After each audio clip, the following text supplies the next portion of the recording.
Tree appraisal, measuring the asset. So far, we've covered the philosophy of value and the legal detective work of setting your effective date. But today, we're getting physical. If you're a field arborist, you probably think you know how to measure a tree. You've done it 1,000 times. But in the world of tree appraisal, close enough is a recipe for a lawsuit. Today, we are talking about the technical precision of measuring the asset, with a specific focus on the 2022 updates that every TPAQ candidate needs to have burned into their brain. In tree appraisal, the size of the plant is the engine that drives the math. If your measurement is off, your valuation is off, sometimes by tens of thousands of dollars. Now, in 2022, a major update was published, and it focuses on the 10th edition guide regarding measurement height. Why was this necessary?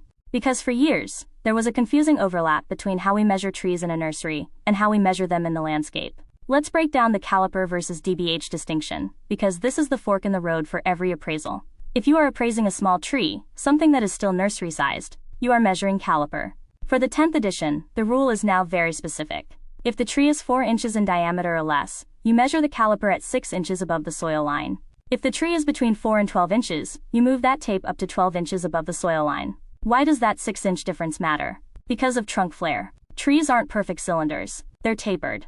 If you measure a 4-inch tree at the soil line instead of 6 inches up, you're artificially inflating the size, and therefore the price, of that tree. On the TPAQ exam, if you measure at the wrong height, your formula starts with the wrong number, and the rest of your work becomes irrelevant. But what about the big ones? The legacy trees? For those, we move to DBH diameter at breast height. Standard DBH is measured at 4.5 feet above the ground. Simple, right? Well, rarely. As consulting arborists, we deal with the problem children of the forest. What do you do if the tree is on a slope? What if it leans? What if it forks right at 4 feet? The 2022 update reinforces the 10th edition's push for consistency. If a tree forks below 4.5 feet, you aren't measuring one tree anymore. You're measuring multiple stems. You calculate the area of each stem and combine them to find the equivalent diameter. Here is the expert witness tip. Always photograph your tape measure on the tree. Appraisals have been thrown out of court because the opposing counsel asked, how do we know you measured at 4.5 feet and not 4 feet? If you don't have a photo showing your tape at the correct height, you're just a person with an opinion. If you have the photo, you're a person with data. Now, size isn't just about the trunk. We also have to consider the canopy. While the 10th edition leans heavily on trunk area for the cost approach, the functional value of a tree, the shade, the rainfall interception, comes from the leaves. If you are appraising a tree that has been severely topped or lion-tailed, you have to account for that loss of canopy volume, condition, and functional limitations. Measuring the size of the trunk tells you the tree's potential value, but measuring its health and structure tells you its actual value. Think of it like a car. The trunk diameter is the year, make, and model. The condition rating is the mileage and maintenance history. You wouldn't pay the same price for a 2024 truck with a blown engine as you would for one that's brand new.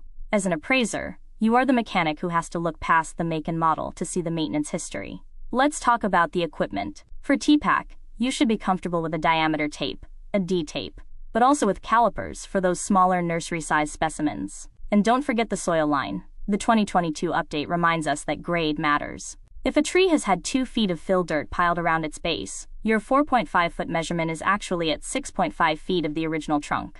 This changes the diameter and, potentially, your entire assessment of the tree's health.